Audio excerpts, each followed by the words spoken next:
Bonjour à tous. Alors pour cette fois, ce sera la correction de la série de TD numéro 1 du chapitre 4 cinématique du solide rigide. Donc la série de TD que vous avez déjà sur la plateforme. Alors on considère pour l'exercice 1, on va commencer par l'exercice 1, on considère un point matériel se déplaçant dans un référentiel R, O, X, Y, Z. Les coordonnées du point dans le référentiel R sont données par x de t égale t plus 1, y de t égale t carré plus 1 et z de t égale 0, t étant le temps. Donner l'équation de la trajectoire de M dans le référentiel R, on déduire sa nature. Deuxième question, calculer la vitesse du point M et l'accélération du point M. Donc là, c'est l'application directe du cours, tout simplement, de ce qui est le plus facile à faire. C'est des dérivés, tout simplement. Donc, on va commencer la correction. Alors, nous avons déjà x de t égale t plus 1, y de t égale t carré plus 1 et z de t qui est égal à 0. Alors, dans l'équation de la trajectoire de M dans R, on déduire sa nature. Donc, on va déterminer la trajectoire. Donc, c'est une relation entre les... Ici, c'est dans le plan, donc c'est une relation entre x et y, tout simplement. Donc, on va prendre t, on va tirer t à partir de la première équation. Ça nous donne t qui est égal à x moins 1, x de t moins 1. Et on va le remplacer dans la deuxième équation. Ça nous donnera y qui est égal à x moins 1 au carré plus 1. Donc là, c'est une équation du second degré. Voilà, donc ce n'est pas la peine de développer ça, ça nous donnera x carré moins 2x plus 2 en tout, mais on va la garder telle qu'elle. Ça nous donnera de toute façon l'équation d'une parabole. Voilà, donc la trajectoire décrite par le point M est une parabole, c'est-à-dire une courbe de degré 2 dans le plan XY, c'est-à-dire z égale 0. Deuxième question, on nous demande de calculer la vitesse du point M et l'accélération du point M. On commence par la vitesse. Bien sûr, la vitesse, c'est tout simplement la dérivée du vecteur position, dérivée du vecteur OM. Donc, c'est la dérivée de x de t, y de t, z de t, x qui est égal à t plus 1 suivant le vecteur x, et y c'est t carré plus 1 et z égale 0. Donc on va dériver ça. Bien sûr, le repère xy, le repère r est fixe. Donc le repère r est fixe. Ça nous donne que les dérivés des vecteurs unitaires est nul, ne varie pas. Donc c'est un repère qui est fixe. Il ne se déplace pas et il ne tourne pas. Bien. Ça nous donne la dérivée. On va dériver tout simplement t plus 1, on le dérive, ça nous donne 1. Ça fait x suivant 1 suivant le vecteur, la direction x. Et la dérivée de t carré plus 1, c'est 2t, ça nous donne 2t suivant y. Ça, c'est la vitesse. Pour déterminer l'accélération, rien de plus facile, il suffit de dériver encore une fois la vitesse. Dériver la vitesse, ça nous donne l'accélération du point M dans le référentiel R est égale à la dérivée de la vitesse, c'est la dérivée de x plus 2ty. La dérivée de x égale à 0 et la dérivée de 2t est égale à 2. Ça nous donne l'accélération qui est égale à 2 suivant la direction y, suivant le vecteur unitaire y. Donc nous avons déterminé la vitesse et l'accélération. C'est juste un exercice pour commencer. Donc c'est tout simplement la définition de la vitesse, de la trajectoire, la vitesse et de l'accélération. Voilà, là, pour ce premier exercice. Alors, pour l'exercice 2 de la série, nous avons le système mécanique composé d'une tige OO2, de longueur L, donc OO2 égale L, et d'une plaque rectangulaire de dimension 2A et de B, articulée en O2, articulée ici, d'accord. Voilà, articulée en O2, c'est-à-dire elle tourne ici, avec la tige OO2. Voilà la figure. La plaque tourne autour de la tige à une vitesse angulaire phi point. Donc il y a une rotation ici. Voilà. Alors, ce qui est demandé, on nous demande, donc je vais revenir s'il faut à... Voilà. Donc, on définit les repères, les 4 repères, R0, R1, R2 et R3. Donc, on va les définir. Je reviens ici. Donc, on a R0 qui est un repère fixe. Il est fixé au sol. X0, Y0, Z0. Nous avons ensuite le repère R1. Donc, nous avons le repère R1 en rotation autour de Z0. Donc, Z0 égale Z1. Et X0 et X1 forment un angle psi. C'est ça. Voilà. La même Y0 et bien sûr Y1 forment un angle psi. Donc c'est une rotation autour de Z0, Z1 égale Z0. Le deuxième repère, notre repère R2, qui lui est lié à la tige en rotation autour de Y1. Donc nous avons Y1 qui est égal à Y2, tel que l'angle formé par Z1, Z2 est égal à l'angle formé par X1, X2 égale θ. Donc rotation de X1 autour de l'axe Y1, Y2 qui est donc confondu. Et enfin nous avons un troisième repère qui lui est lié à la plaque en rotation. Donc il est lié à la plaque en rotation. Donc là le deuxième il est lié à la tige, à la plaque en rotation autour de Z2. Ça nous fait Z2 qui est égal donc à Z3. Et X2 et X3 forment un angle phi, et bien sûr Y2 et Y3 aussi. Donc nous avons les 4 repères qui sont définis. On donne donc les psi points θ constantes, θ point aussi, et phi point aussi. Donc c'est des constantes.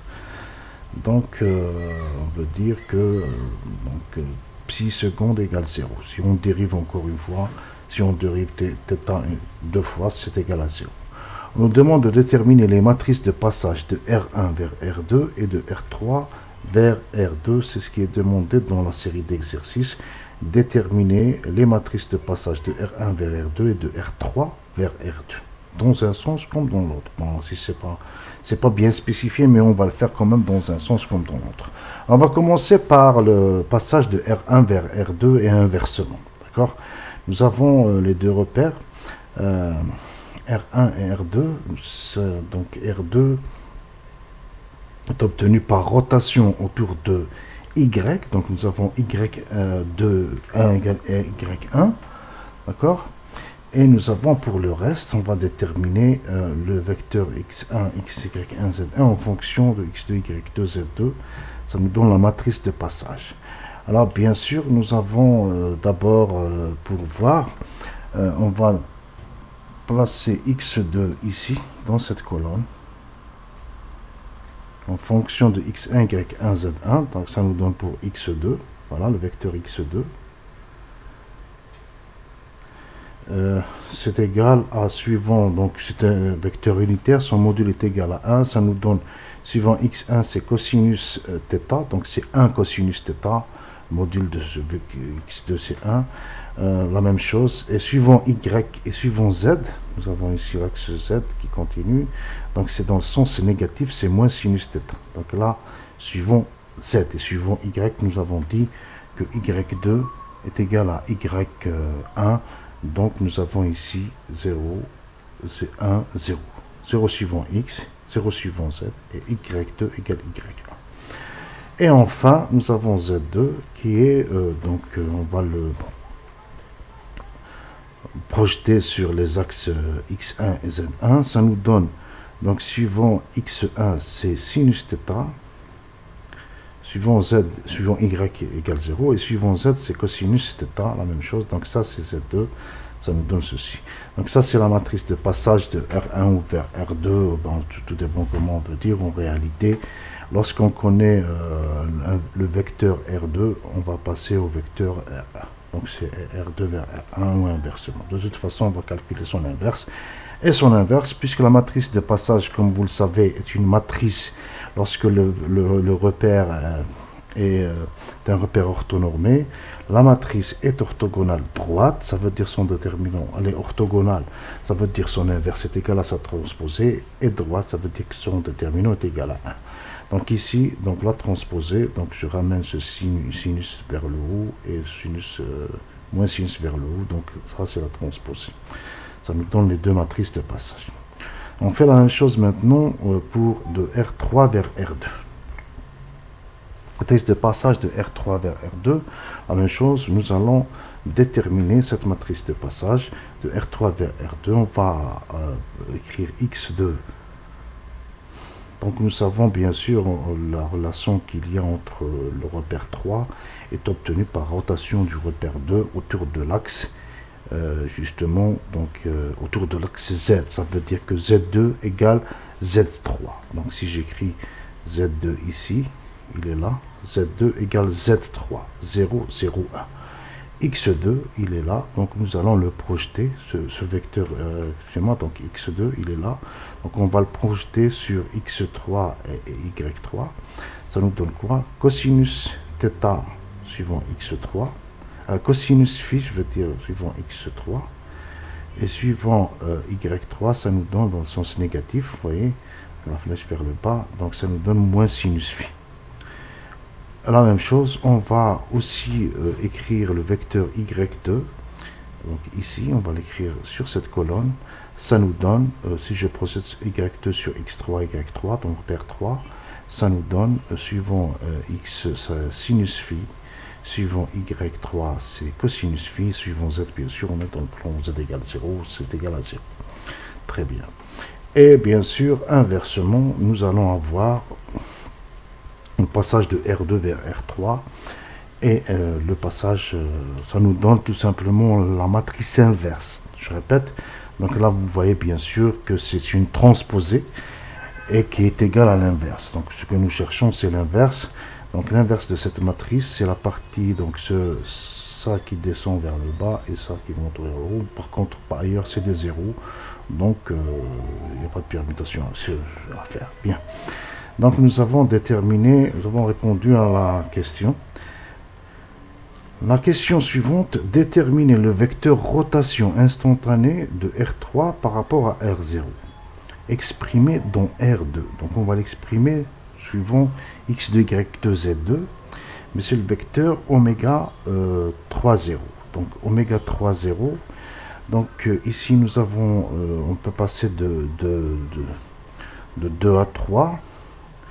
Mais pas directement de 3 du repère 3 au repère R0.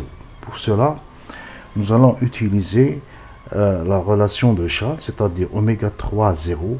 On va passer par intermédiaire. Donc c'est oméga 3, 2, plus oméga 2, 1, plus oméga 1, 0. Donc nous avons ceci. Voilà.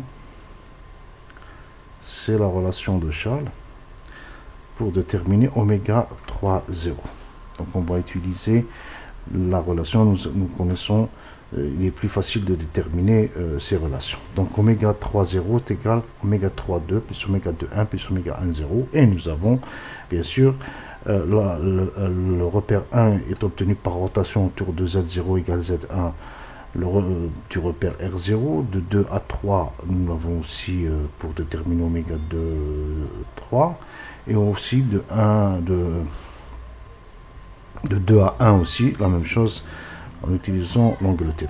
Ça nous donne quoi? Ça nous donne pour le premier, c'est 6 points autour de Z0. Donc Z0 égale Z1.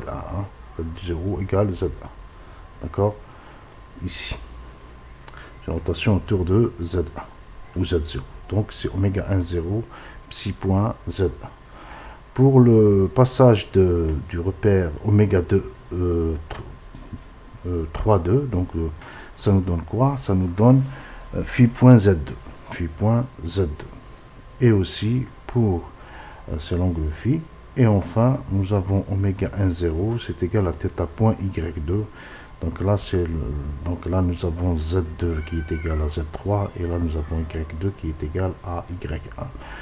Nous avons donc,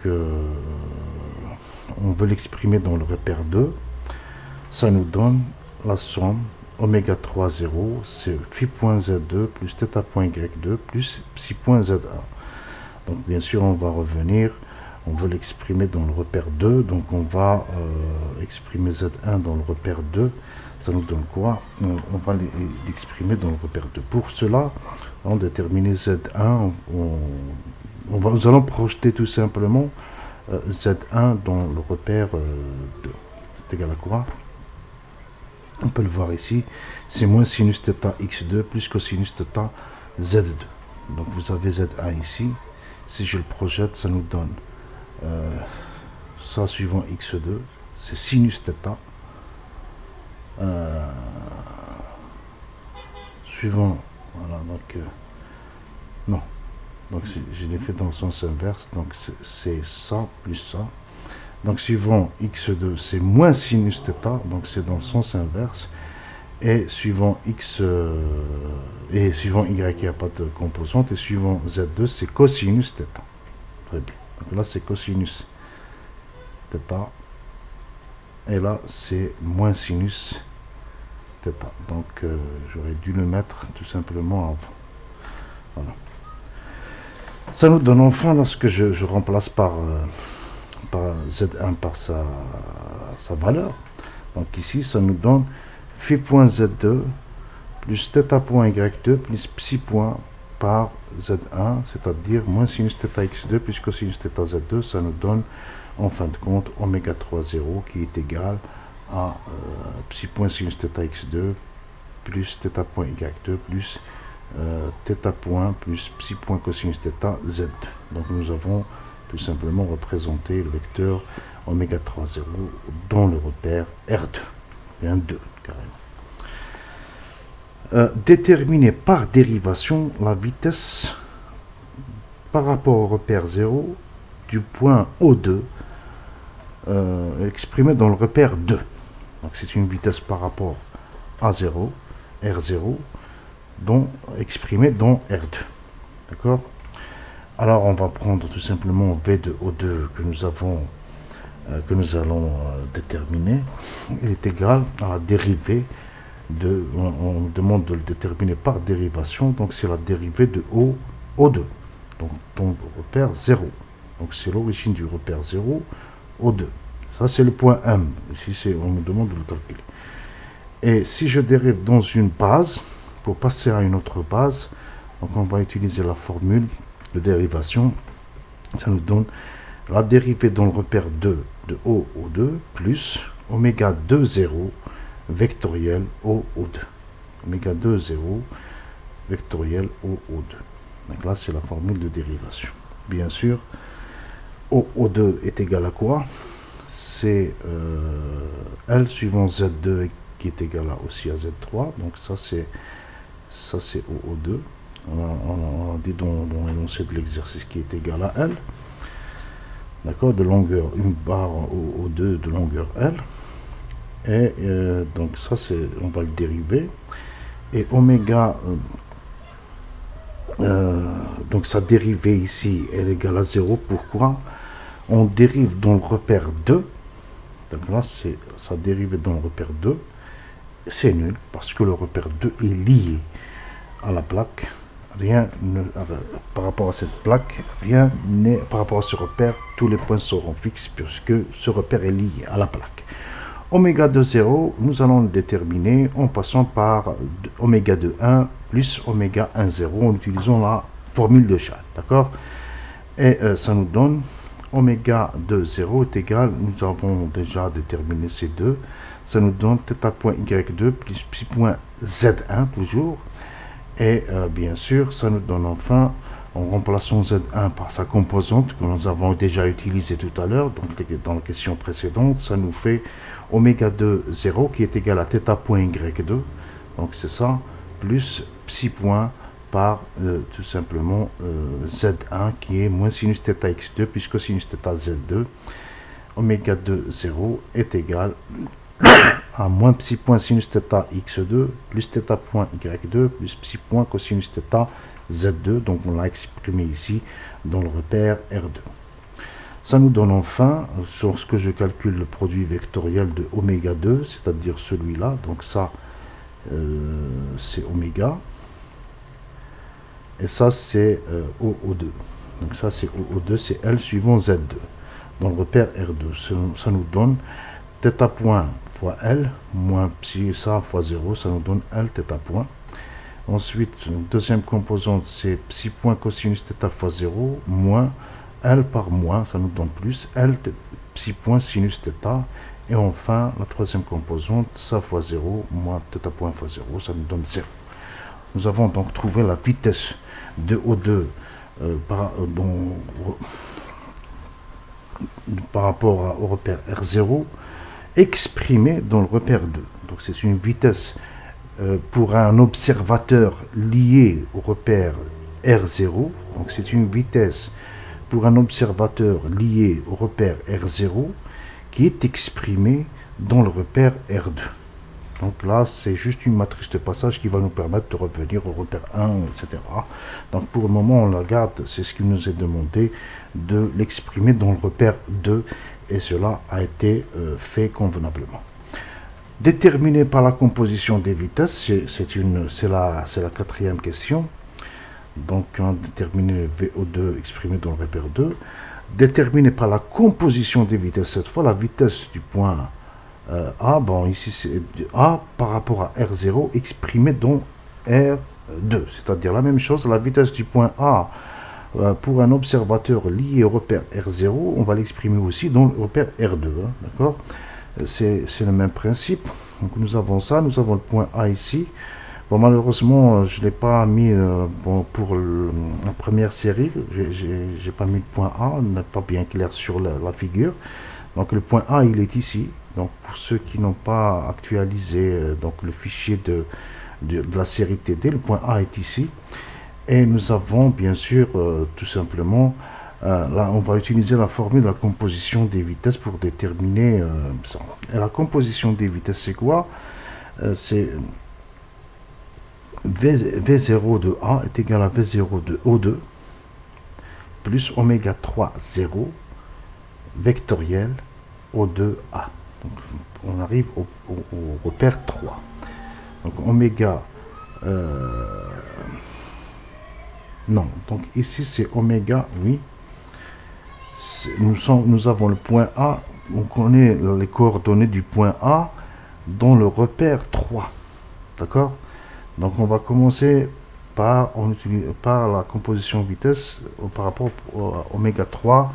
Et on utilise bien sûr l'origine ici du repère 3. Donc l'origine du repère 3, si je reviens à la série, regardez, donc le repère 3, l'origine c'est O2, hein, d'accord? Donc le repère 3, il a pour origine O2. Voilà. Donc je reviens, ça nous donne O2A, c'est AX3. Et donc on va le projeter aussi, ce X3, on va le projeter, ça nous donne, c'est cosinus, donc O2A, c'est ça. Si je le projette dans le repère 2, ça nous donne suivant X2, c'est ça. Et suivant Y2, c'est ça. Donc c'est petit, ça nous donne cosinus phi X2 plus sinus phi Y2. Ça nous donne O2A égale A cosinus phi X2 plus A sinus phi Y2. Et donc ça nous donne enfin V0 de A est égal, donc on a la formule, je reviens ici à la formule, ça nous donne V0 de O2 plus oméga 3 0 O2A. Donc on avait déterminé O2A, c'est ça. Donc je reprends, j'ai été coupé par un appel téléphonique. Alors j'avais dit qu'on avait déjà déterminé O2A. Ici, qui est égal à A cosinus phi x2 plus A sinus phi y2. D'accord? Ça nous fait V0 de A est égal.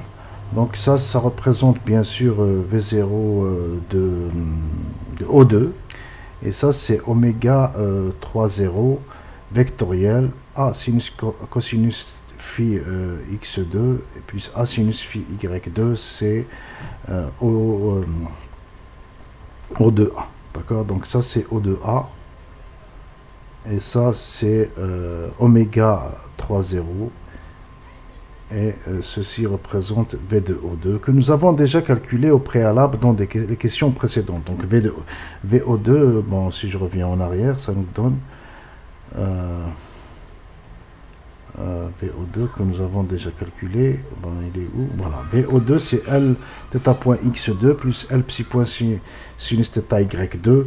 La même chose pour oméga 3, on a déjà calculé avant. Donc c'est ça. Donc on continue, ça nous fait quoi? Donc on va calculer le produit vectoriel, c'est celui-là. Donc ça nous fait θ point fois 0 moins A sinus phi fois phi point plus psi point cosinus θ.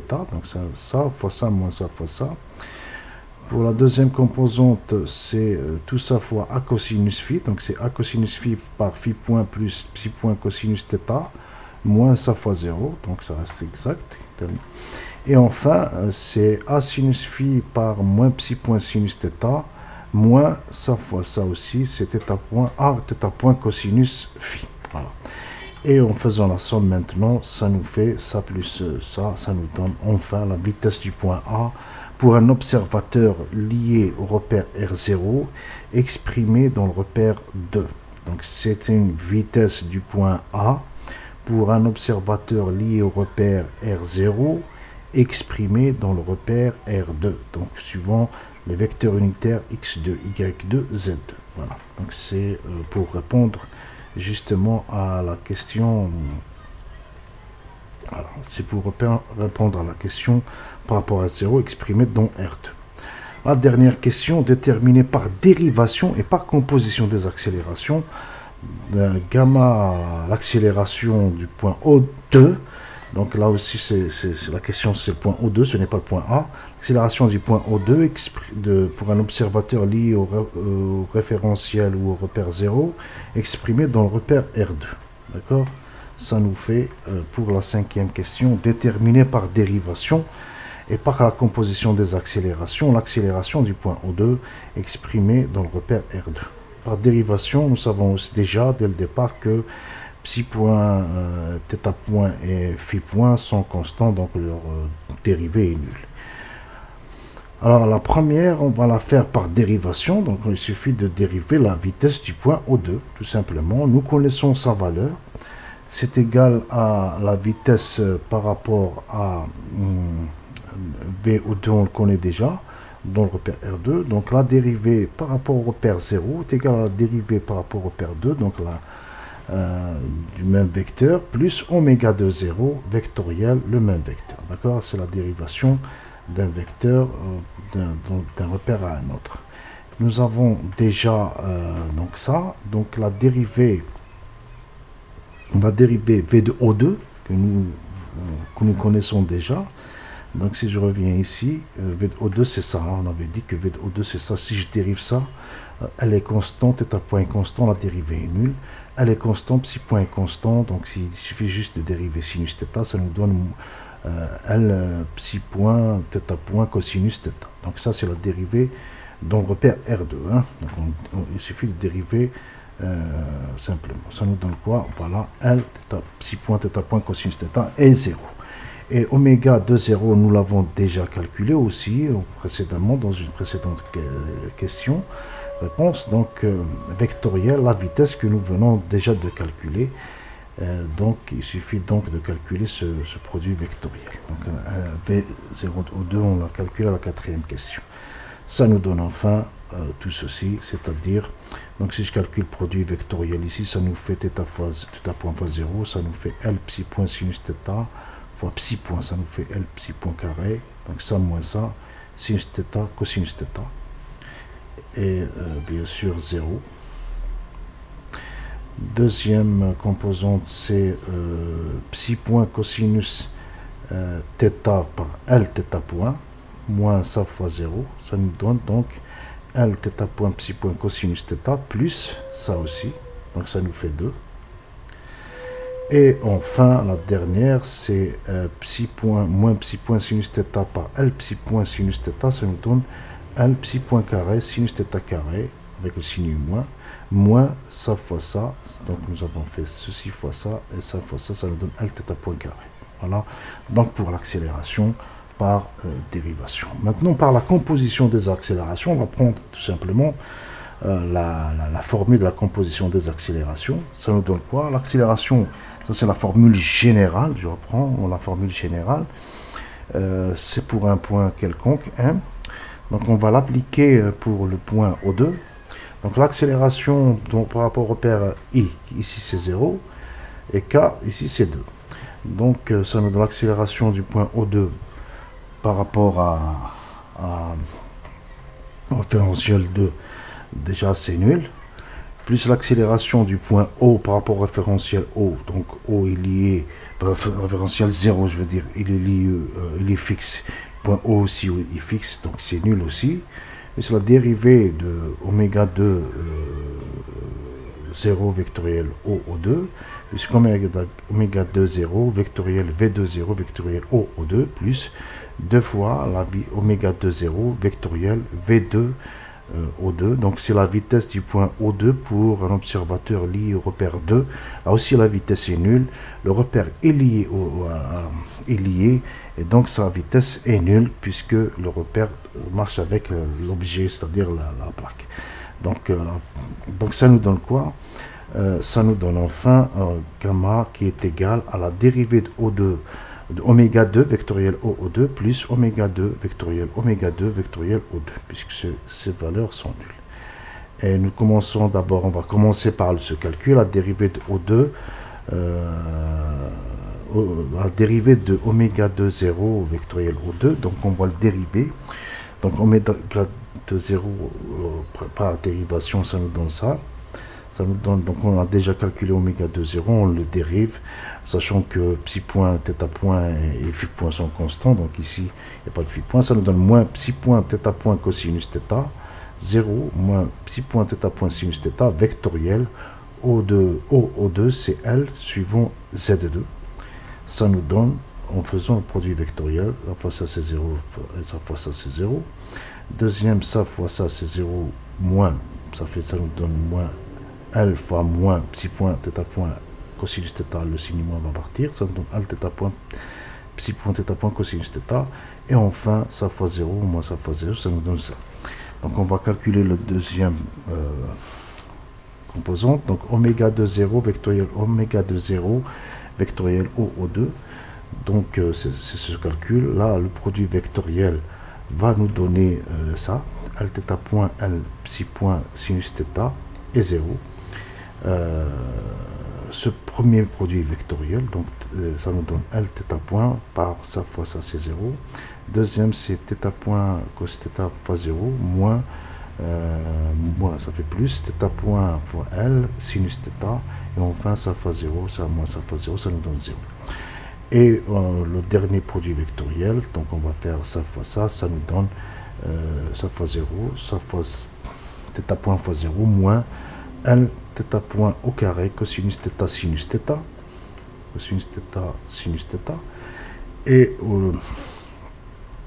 le deuxième c'est L θ point par psi point cosinus θ moins ça fois 0, et enfin L avec le signe moins par L psi point carré sinus θ carré moins ça fois ça nous donne L θ point carré. Donc nous avons trouvé la deuxième partie dont la somme, ça nous fait enfin, en faisant la somme de ces deux qu'on vient de calculer, ça nous donne l'accélération qui est égale à ce que nous avons déjà trouvé par dérivation. Donc là on le détermine par composition des accélérations. Donc, ça nous donne donc finalement l'accélération du point O2 pour un observateur lié au repère R0 exprimé dans le repère R2 qui est égal moins L psi point carré sinus θ cos θ suivant x2 et 2L θ point psi point cosinus θ y2 et moins L psi point carré sinus θ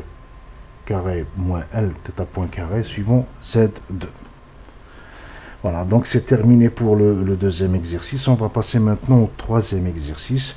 Ça va nous permettre pour cet exercice de reprendre un peu le cours. Donc, dans certains problèmes, gyroscope, mouvement des satellites, etc., les angles de l'air classiques sont inadaptés. On emploie alors les angles psi, θ et phi ainsi définis. C'est ce qu'on appelle les angles de l'air de type 2. Il existe aussi d'autres types. Un autre type, c'est les angles de l'air de type 3.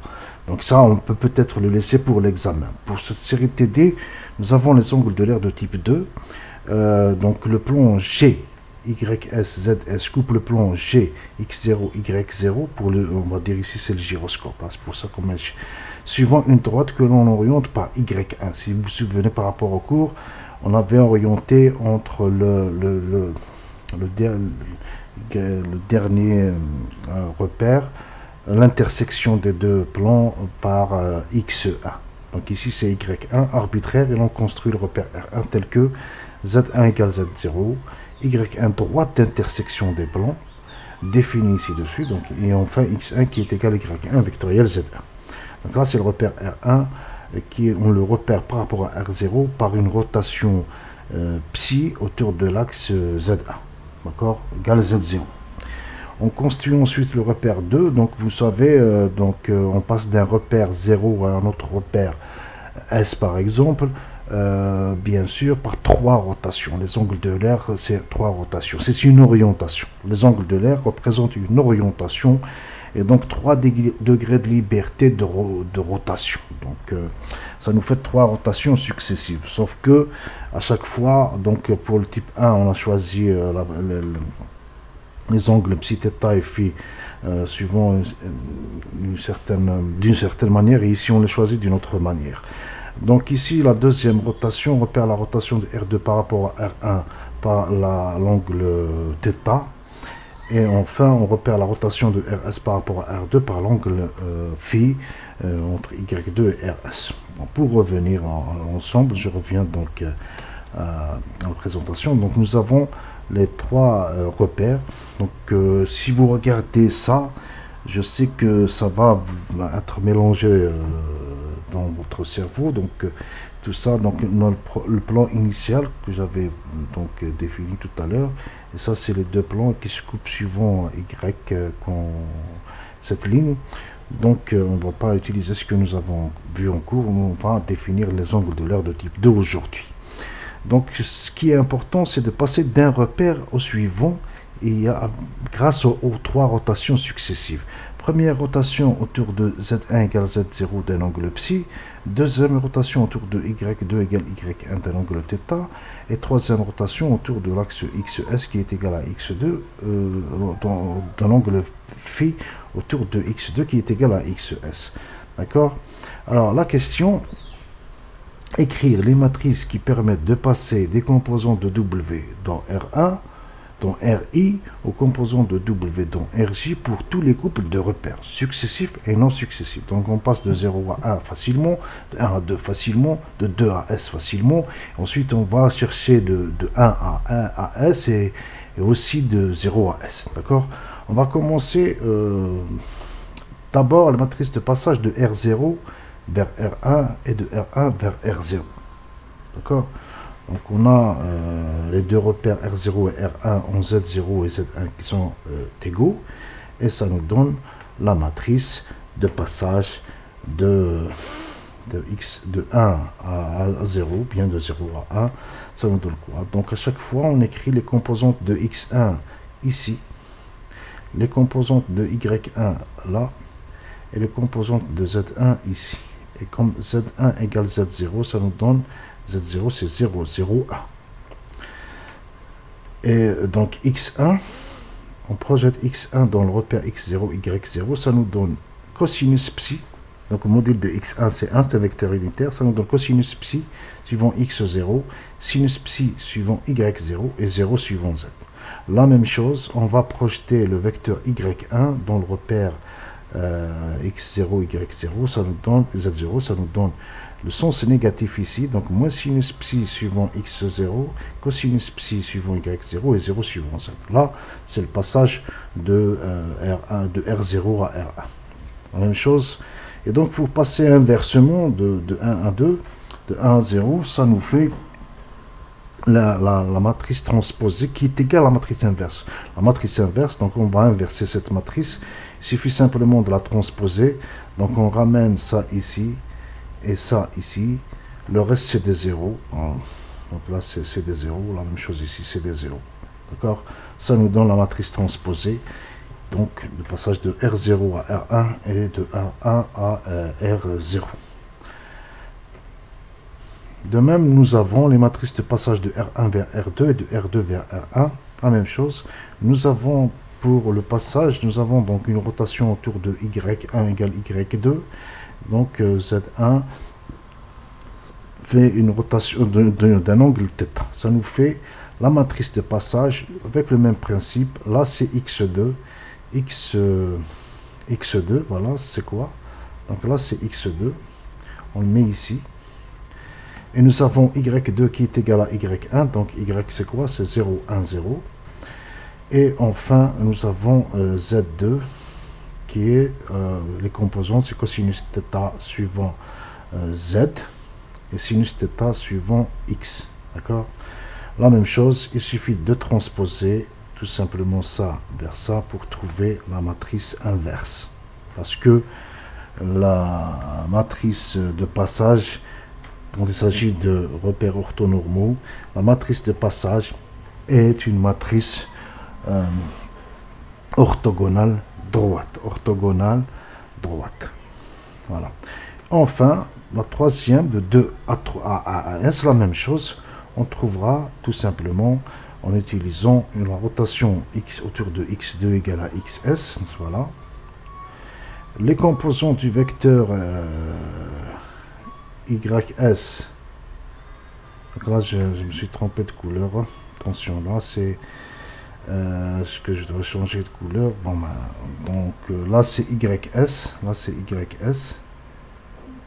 Voilà, donc ça, c'est ça qui doit être de couleur. Voilà. Alors, c'est cosinus phi suivant y2 et sinus phi suivant z2. Voilà. Et zs, c'est moins sinus phi suivant y2 et cosinus phi suivant z2. Et enfin, la transposer, c'est-à-dire on va transposer les moins sinus sur les sinus, ça nous donne ceci. Maintenant, on va chercher, donc on a les matrices de passage dans un sens comme dans l'autre pour les repères successifs, donc l'un après l'autre. Il y a une rotation autour d'un axe commun. Maintenant, on va passer de R0 à R2 et de R2 à R0. Donc, ici, simplement, nous avons déjà les deux repères successifs. Nous avons déjà trouvé ça pour les repères de 0 à 1. Et de 1 à 2 aussi, nous l'avons déjà déterminé, c'est ça. Donc, pour déterminer de 0 à 2, il suffit d'utiliser, remplacer ici x1, y1, z1 par sa valeur, qui est ça. Ça nous donne le produit matriciel suivant. Donc on multiplie cosinus psi moins sinus psi. Donc on multiplie cette matrice par celle-ci. Ça nous donne par multiplication, par produit matriciel, je veux dire, tout simplement ça. Donc cosinus psi, cosinus θ, ensuite moins sinus fois 0 et 0 fois moins sinus, ça nous donne ça, etc. Donc là c'est le produit matriciel. Pour passer de 0 à 2.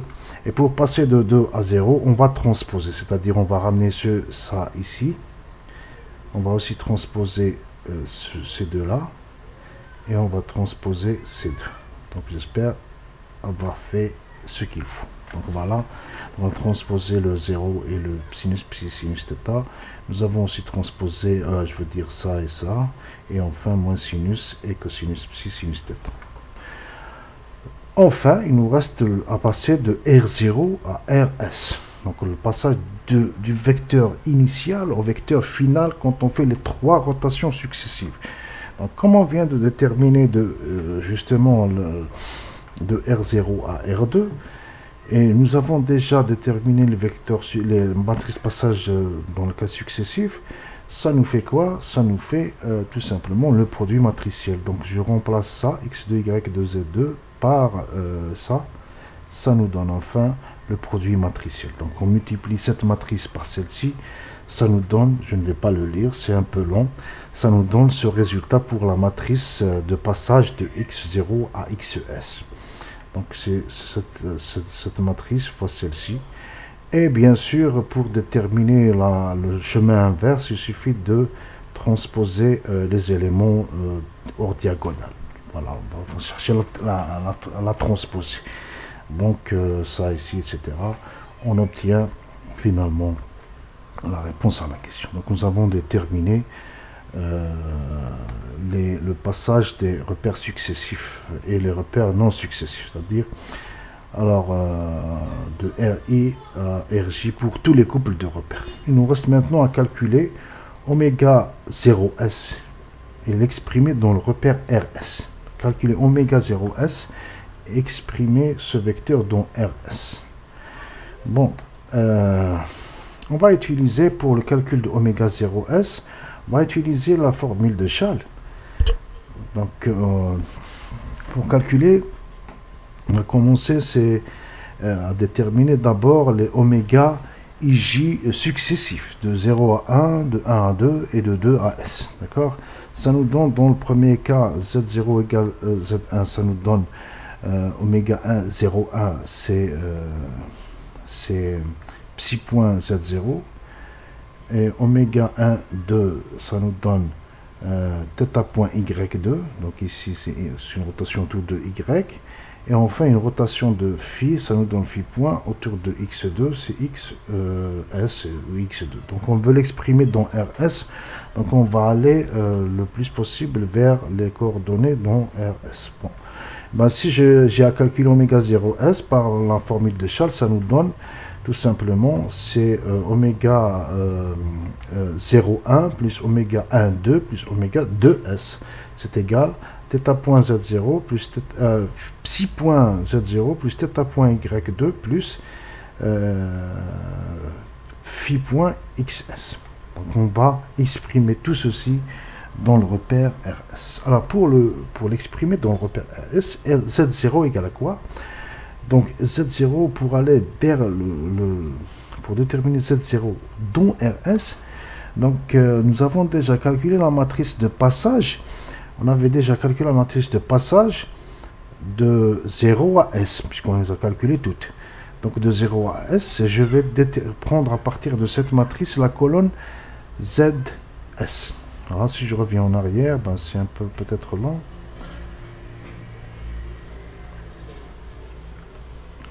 Donc de 0 à S, voilà. Donc de 0 à S, ça nous donne quoi? 0 à S, je vais prendre Z. On avait dit de 0 à... Donc ici, donc je reprends la question. Donc on cherche Z0 à S, oui, dans RS, très bien.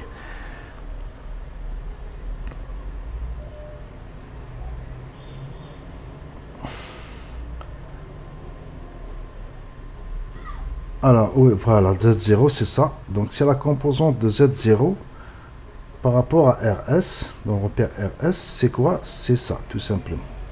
Ça, c'est Z0. Ça, c'est Y0. Et ça, c'est X0. En coordonnées dans le repère XS. D'accord? Mais sinon, je prends cette matrice et je multiplie par 0, 0, 1. Ça nous fait moins sinus θ, cos θ, sinus phi et cos θ, cosinus phi. D'accord?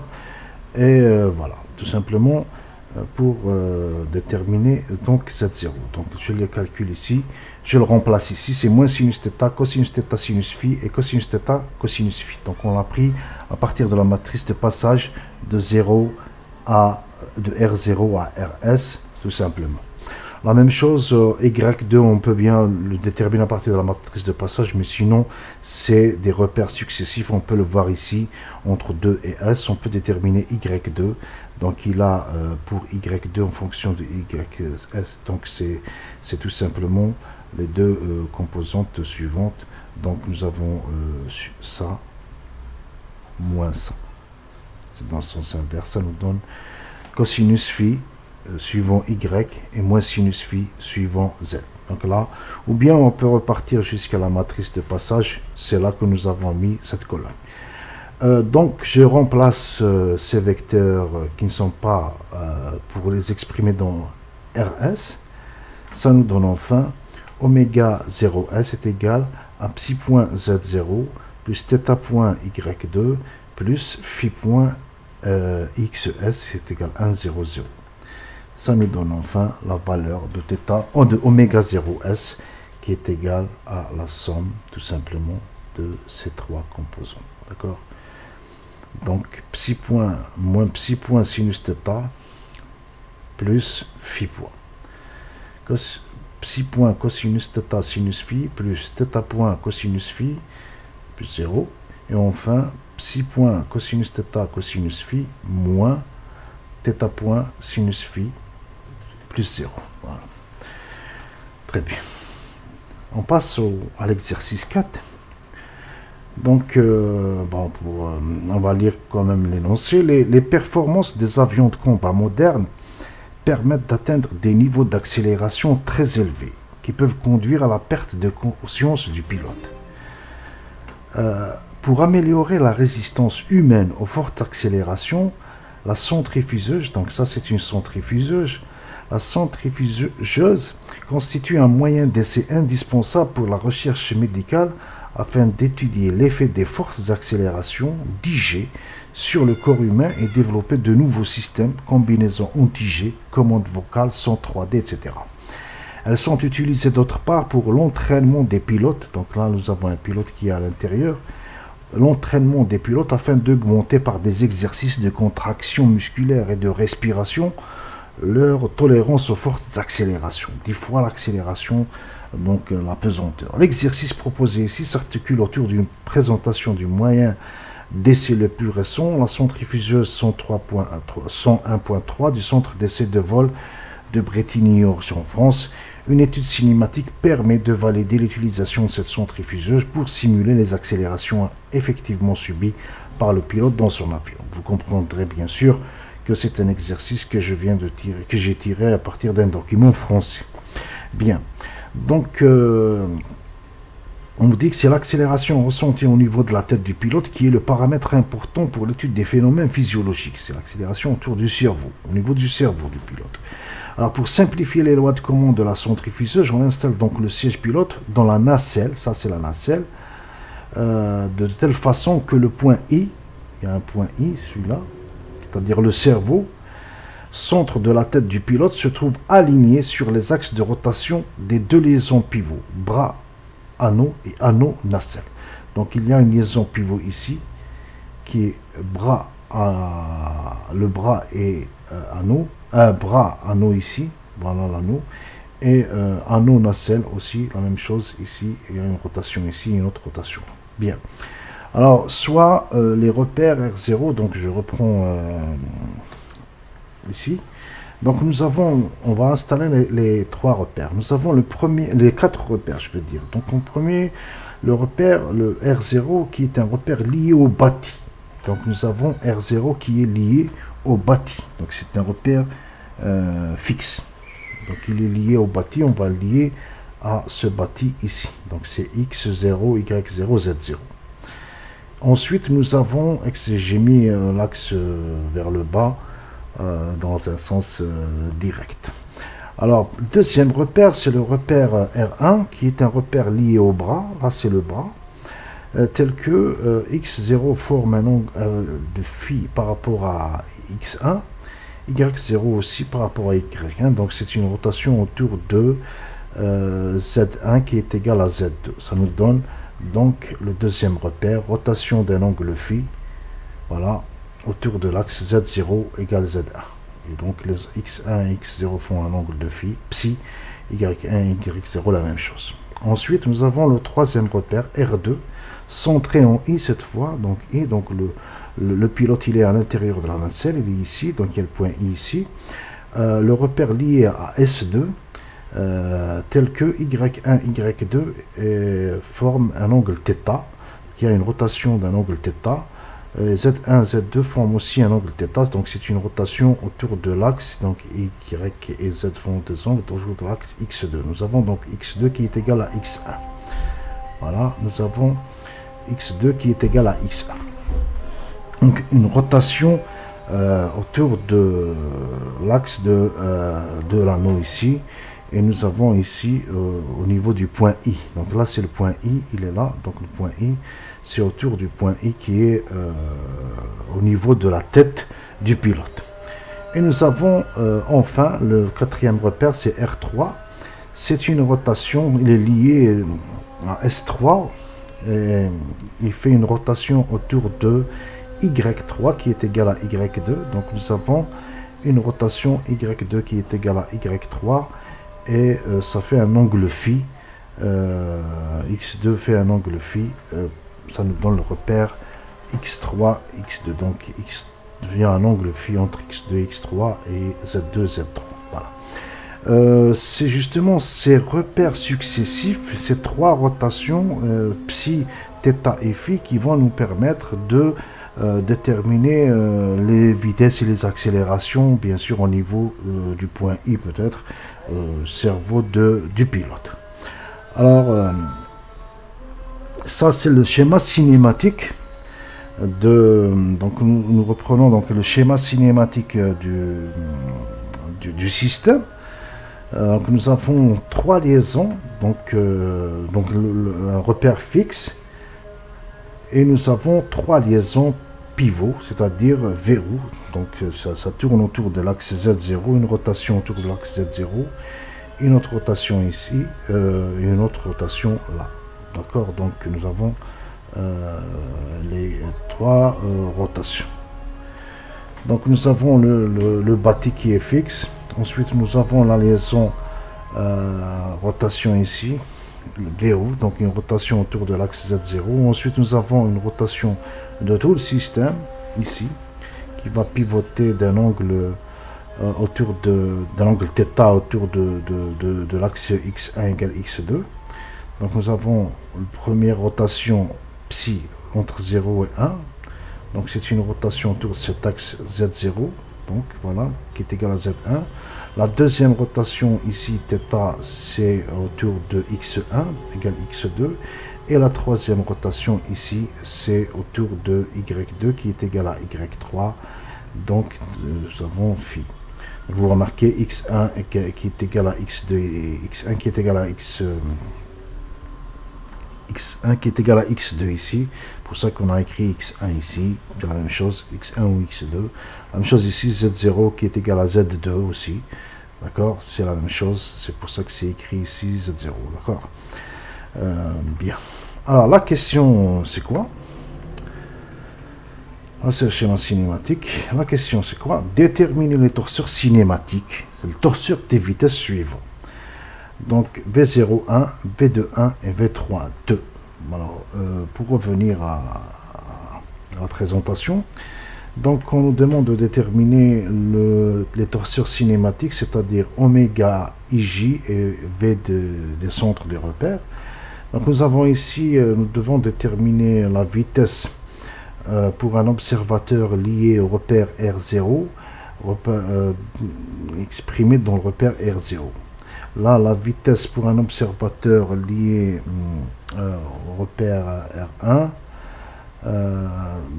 repère R1 pour un observateur lié au repère R1, exprimé dans le repère du point I qui appartient au repère R2, un observateur lié, exprimé dans R1. La même chose ici, vitesse pour un observateur lié au repère R2, exprimé dans R1 du point I appartenant au solide 3.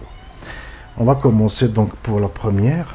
Donc là, on va déterminer oméga 1, 0, c'est clair, c'est psi point Z0 qui est l'axe commun. Donc oméga 1, 0, psi point Z0. Par contre, la vitesse du point O, elle est fixe, le point O est fixe, donc sa vitesse est nulle. On l'exprime donc égale à 0, tout simplement.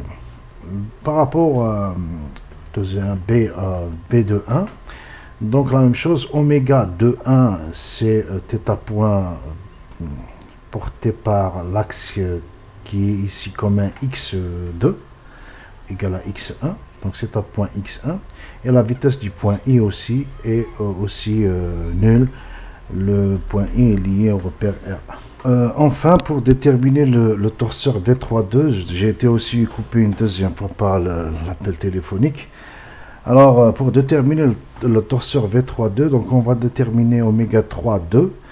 Bien sûr, ici, c'est une rotation autour de l'axe Y2 qui est égal à Y3. Et bien sûr, la vitesse du point I, qui est le centre du repère, est nulle. C'est un repère lié, fixe pour les deux repères. C'est un point fixe. Et ça nous donne sa vitesse qui est nulle. Donc maintenant, il faut exprimer aussi Y2 maintenant dans le repère X1, dans le repère R1.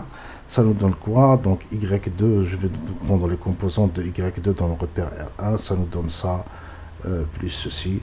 C'est égal donc à cosinus θ Y1 plus sinus θ Z1, ça nous fait phi point cosinus θ Y1 plus phi point sinus θ Z1. Donc si nous faisons enfin la somme, nous allons obtenir ceci pour la somme des torseurs. Donc on va utiliser la formule de Charles pour ça, et nous avons pour déterminer le torseur V30. D'accord, donc V30 exprimé dans 1. Donc on va utiliser la formule de Charles pour déterminer tout ceci. C'est-à-dire V30 exprimé dans 1 est égal à V32 plus V21 plus V10, tous exprimés dans le repère 1. Donc on voit que on les a tous calculés, sauf que bien sûr pour V10 on l'a exprimé dans le repère 0. Donc on va devoir passer par le repère 1 avant de faire la somme. Donc ça c'est déjà fait, et ça c'est déjà fait. Donc avant de faire la somme, on va passer vers le repère tout simplement 1. Alors, bien sûr, oméga 1, 0, qui est psi.z0, et z0 étant égal à z1. Donc là,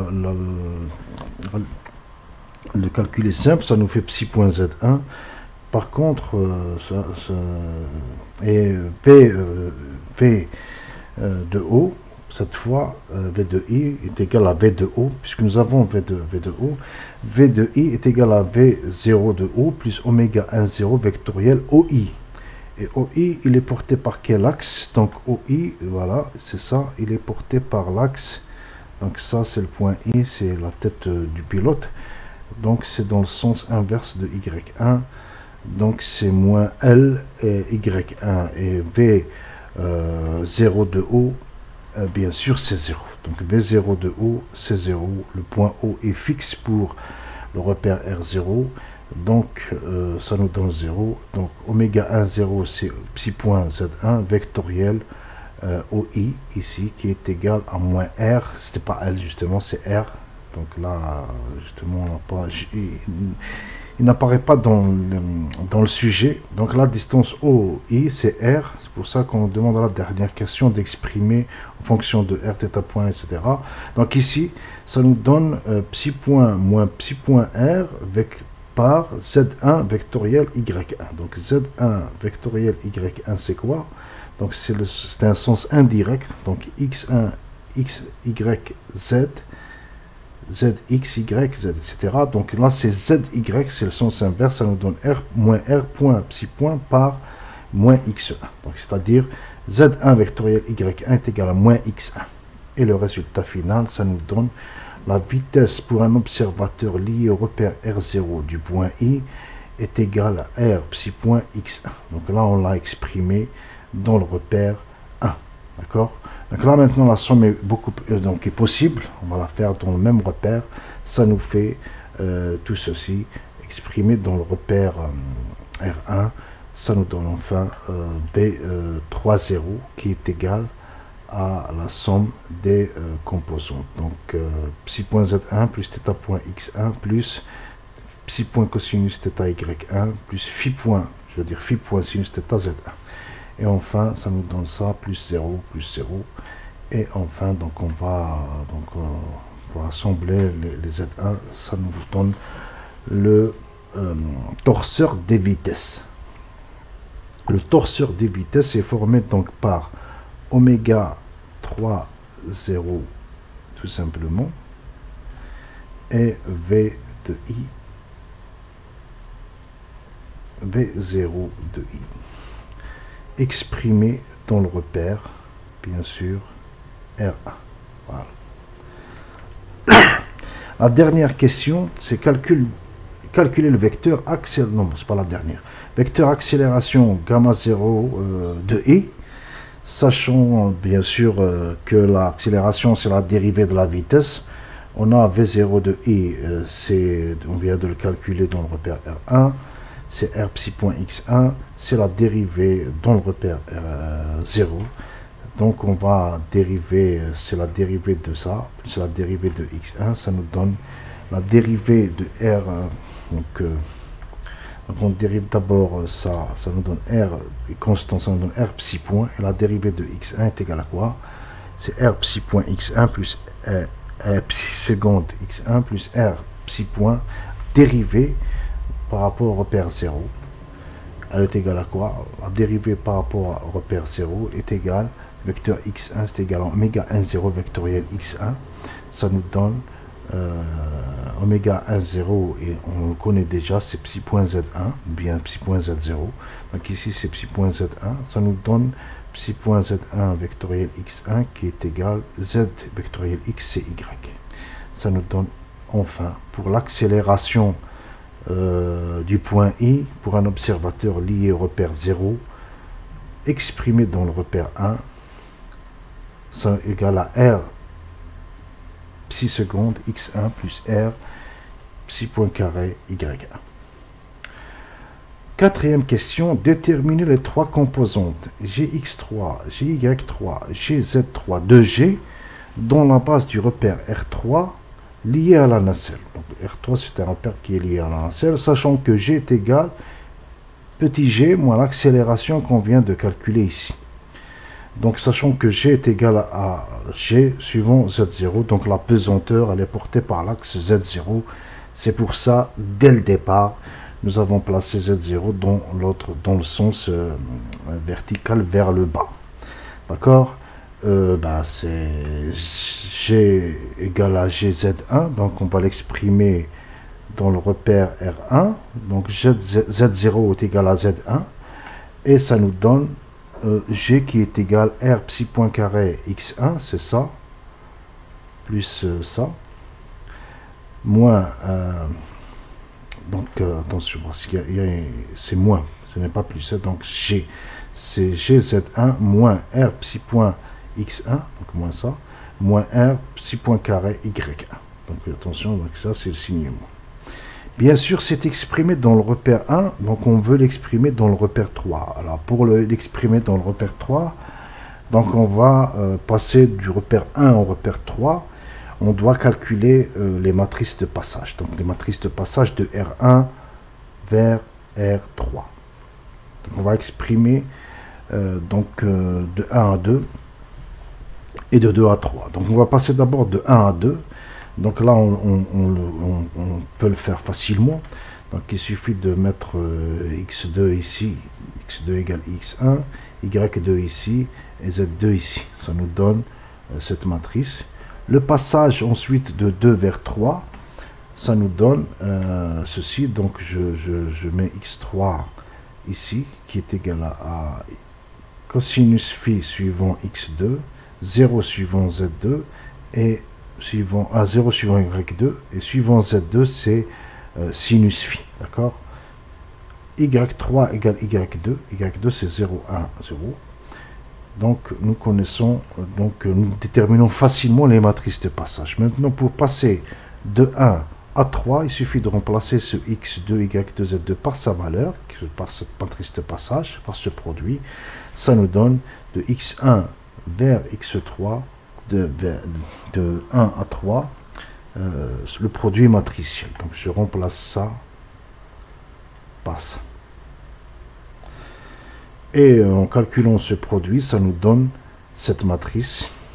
Donc là, c'est quand on a un vecteur qui est exprimé dans R3, on multiplie par un produit matriciel P fois ce vecteur, ça nous donne X1 dans le repère R1. Donc c'est un passage de 3 vers 1. Mais pour nous, on va calculer l'inverse de ça pour passer de 1 vers 3. Donc là, c'est l'inverse. Et l'inverse, c'est tout simplement la transposer. Donc je transpose le 0 et ça. Je transpose ça et ça. et je transpose aussi donc la partie supérieure vers la partie inférieure. Donc ça nous donne 0 moins sinus θ sinus phi, cosinus θ sinus phi qui sont transposés. Donc ça nous donne ceci. Et si j'écris ça en termes de vecteurs, G maintenant, Gx3, Gy3, Gz3 est égal à la même matrice de passage, P, fois l'expression du vecteur G dont le repère R1. Ça nous donne quoi? Là, nous l'avons déjà calculé. Donc, c'est ce que nous avons trouvé. C'est les composantes que nous avons trouvées au départ. Bon, je reviens en arrière rapidement. Donc, c'est ces composantes, moins R psi seconde, moins R psi point carré, plus G suivant Z. Ça nous donne, voilà, moins R psi seconde, moins R psi point carré et G. En faisant le produit, ça nous donne tout simplement là les composantes Gx3 qui est égal à moins R psi point cosinus phi plus R psi point carré. Là c'est moins R psi seconde cosinus phi plus R psi point carré sinus θ sinus phi plus G cos θ sinus phi. Et Gy3 c'est moins R psi point carré cosinus θ plus G sinus θ. La même chose pour Gz3, c'est cette expression. Voilà, nous avons exprimé dans le repère, bien sûr, là c'est le repère R3. Donc c'est ça. Dernière question, calculer en fonction de R. Donc je disais que dans la série, j'ai oublié d'indiquer ce que c'est que R. En fait, c'est OI. G et psi point. L'inclinaison θ de l'anneau pour que l'accélération latérale Gy3 ressentie par le pilote reste nulle. Donc pour que, je reviens en arrière, il faut que cette valeur, c'est-à-dire ça, Gy3 soit nul. Ben, c'est simple. Donc nous avons moins R point R psi point carré cosinus θ plus G sinus θ égale 0. Donc ça nous donne R psi point carré cos θ égale G sinus θ. Et ça nous fait, bien sûr, ça c'est tangente, ça nous fait tangente θ qui est égal à R psi point carré sur G. Ce qui donne θ égale arc tangente R psi point carré. Donc sur ce, on arrive à la fin de la série. Merci de m'avoir suivi et à la prochaine séance. Je vous dis au revoir.